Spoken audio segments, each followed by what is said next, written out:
जय श्री राधे मित्रों, आपको नवरात्रि जैसे आपने 9 दिन माँ भगवती का आराधना पूजन किया है, तो उसके बाद में आपको 10वें दिन यानी माँ का विसर्जन किस प्रकार करना चाहिए। तो गौरी गणेश को तो कभी विसर्जन होता नहीं है, क्योंकि वो तो हमारे घर में ही रहते हैं। तो गौरी गणेश रिद्धि बुद्धि शुभ लाभ के सहित हमारे घर में निवास करें और माँ भगवती, महाकाली, महालक्ष्मी, महासरस्वती, अम्बा पराम्बा, जगदम्बा, दुर्गा देवी हमारे ऊपर अपनी अमृतमयी कृपा बना के रखे, ऐसी माँ से भावना करें। इसके बाद में जो कलश है, रुद्र इसको बोलते हैं वरुण कलश, प्रधान कलश। तो इस कलश का जल जो है विसर्जन करने के बाद में पूरे घर में लेट बात को छोड़ करके पूरे घर में छिड़कना है जल को, और बचता है तो उस जल को फिर किसी पेड़ में डाल दो। नवग्रह के जो चावल रहते हैं, 16 मात्र का नवग्रह के इनके, तो ये चावल आप चाहे तो चिड़ियों को जल से डाल सकते हो और चाहे तो मछलियों को भी आप खिला सकते हो। जवारे जो है, जवारों को आप पहले पूजन करेंगे रोली चावल से। पूजन करने के बाद में जो है उनको जो आपने देवता स्थापित किए हैं उन सभी देवताओं पे थोड़े थोड़े आप जवारे चढ़ाएंगे। जवारे चढ़ाने के बाद में जो कुछ थोड़े से अपने तिजोरी में लाल कपड़े में बांध करके अपने घर में रख लें। और इसके अलावा जो आपके इष्ट मित्र वगैरह जो है, जो आपके सगे संबंधी हैं, उनको भी आप थोड़े 2-2, 4-4 जवारे प्रसाद के तौर पे दे सकते हैं। अखंड दीपक जब तक जलता है उसको जलने दें, अपने आप शांत होता है तो उसको शांत होने दें, अपने आप से उसको शांत न करें। जब तक उसमें घी तेल जब तक रहेगा वो जलता रहेगा। बकाया अगर जो है बचता है कोई तेल वगैरह, उसमें घी वगैरह जो भी बचता है, तो उसका आप जो है मतलब एक बत्ती बना करके और दीपक जला सकते हो। इसके अलावा माँ भगवती घरों में जो कलश रखते हैं उसको रुद्र कलश कहते हैं। तो ये रुद्र कलश से अभिषेक किया जाता है, यानी अपने ऊपर जल छिड़का जाता है। अपने ऊपर अपने पितरों पे उस जल को छिड़कें। और अगर शेष जल जो बचता है कलश का, तो उस जल को आप किसी पीपल के वृक्ष में या जो भी कोई मतलब ऐसा वृक्ष हो जिसकी जड़ में आप डाल दें। और इसके ऊपर जो नारियल है, अगर नारियल पानी वाला है तो आप उसको फोड़ करके प्रसाद के तौर पे ले सकते हैं, और सूखा नारियल है तो आप उसको जल प्रवाहित कर सकते हैं। और अगर आप चाहें नहीं जल प्रवाहित नहीं करना है, आपको लगता है कि हमारे घर में किसी प्रकार की आदि व्याधि दोष वगैरह है, तो जो लाल कपड़ा है उस लाल कपड़े में उस नारियल को बांध करके और उसको अपने मुख्य दरवाजे के उस पर टांग दें, ऐसा किसी को दिखे नहीं, इस प्रकार से। इसके बाद में माँ भगवती का, हालांकि आपने अगर फोटो रखा है तो फोटो का तो विसर्जन होता नहीं है। और अगर आपके पास तांबे की मतलब पीतल की, चांदी की, तांबे की मूर्ति है तो उसका भी विसर्जन नहीं होता।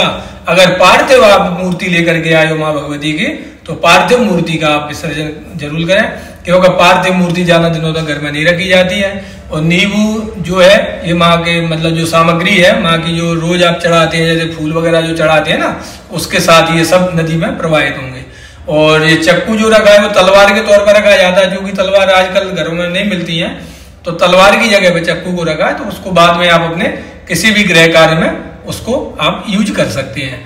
और माँ भगवती से प्रार्थना करेंगे कि हे माँ, अपनी अमृतमयी जो है दृष्टि कृपा हमारे ऊपर बनी रहे, और हमारा जो मतलब पैसा है, क्योंकि परमात्मा पैसा देता है, तो कहने का तात्पर्य है कि जो पैसा सार्थक वही है जो सत्कर्म में लगता है। तो सत्कर्म यानी आपका जो है पूजा पाठ में जो पैसा खर्च होता है, दान वगैरह में जो पैसा खर्च होता है, उससे श्रेष्ठ पैसा कोई है नहीं है।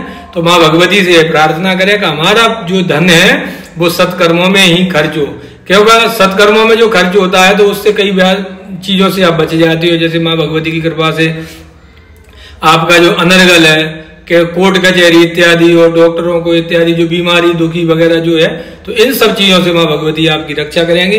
ऐसी आप भावना करके और जो सामग्री है उसको सबको आपको जल में प्रवाहित करना है। अगर जल आपके यहाँ प्रवाहित नदी नहीं है कोई, तो फिर आपको दूसरा इसका विकल्प ये है कि वहां जो है 1-1.5 फुट का गड्ढा खोद करके जमीन में, और उस गड्ढे में ये सभी सामग्री को, फूल वगैरह को, ये पत्ते वगैरह जो बंधनवार वगैरह जो भी है, उनको सबको उसमें डाल करके और उस मिट्टी से उसको गड्ढे को पुनः आच्छादित कर दें, यानी भर दें। तो इस प्रकार आप जो है माँ भगवती का विसर्जन कर सकते हैं। जैसे अब यहाँ जो है एक फिर प्रश्न उठता है कि भाई हम जैसे अष्टमी किसी के यहाँ पूजती है, तो आपको एक बात बताएं, 9 दुर्गा यानी नवरात्रि जो बोलते हैं, तो 9 दिनों तक माँ को अपने घर में विराजमान रखने के बाद में 10वीं को विसर्जन होना चाहिए, ऐसा शास्त्रोक्त है। और चूंकि अब कई कई जगह नवमी को विसर्जन करते हैं, तो सबकी एक परंपरा है, अपन किसी के बारे में कोई बात नहीं करेंगे उस परंपराओं में। तो उस परंपरा के तहत आप जो है, जैसी आपकी यहाँ परंपरा है, मतलब अष्टमी में विसर्जन करते हैं तो आप अष्टमी में कर दें, नवमी में अगर आपके यहाँ विसर्जन होता है तो आप नवमी में कर दें, दसवीं में आपके यहाँ विसर्जन होता है तो आप दसवीं में कर दें। जैसे आपकी यहाँ जो परंपरा है, जो लोकाचार की जो रीति है ना, कुल लोक रीति जो बोलते हैं, तो उन रीतियों के आधार पर भी कुछ काम किए जाते हैं। जैसे आपके नगर में अगर नवमी के दिन अगर माँ भगवती का विसर्जन है तो आप उस दिन बिल्कुल विसर्जन कर दें, और जो हवन किया है उसकी भस्म भी आप थोड़ा सा अपने घर में रखें। और इस प्रकार जो है आपको माँ भगवती का विसर्जन करना है, क्योंकि माँ भगवती तो कभी घर से जाती नहीं है। आपको एक बात बताएं, क्योंकि माँ तो एक ऐसी है शक्ति है, अदृश्य शक्ति है कि वो खाली महसूस की जाती है, चाहे वो आपकी वास्तविक माँ हो चाहे जो, क्योंकि वो माँ जब भी रहती है ना तो ऐसा लगता है कि हमारी माँ हमसे गुस्सा रहती है, लेकिन उस माँ से पूछोगे आपको वास्तविक अंदर से कितना प्रेम करती है। तो माँ का तो जितना कहा जाए माँ के बारे में उतना कम है, क्योंकि हर जगह माँ आपकी रक्षा करती है। ये हमारा एक व्यक्तिगत हम तो अपना अनुभव कहेंगे, वास्तविक जो है अगर कोई कहेगा देवी देवता है या नहीं है, लेकिन हम तो इस बात को कहेंगे कि वास्तव में प्रत्यक्ष है, बस महसूस करने की आपके अंदर इतनी शक्ति नहीं है, क्योंकि आपने उस चीज को इतना मतलब या तो आपने भजन नहीं किया या आपने उस पर इतना विश्वास नहीं किया। जी आप कुछ भी कह सकते हो, लेकिन अगर आप उस पर अटूट विश्वास करते हो तो वो अदृश्य शक्ति आपकी हर निश्चय 24 घंटे आपकी रक्षा करेगी। जय श्री राधे, राधे राधे।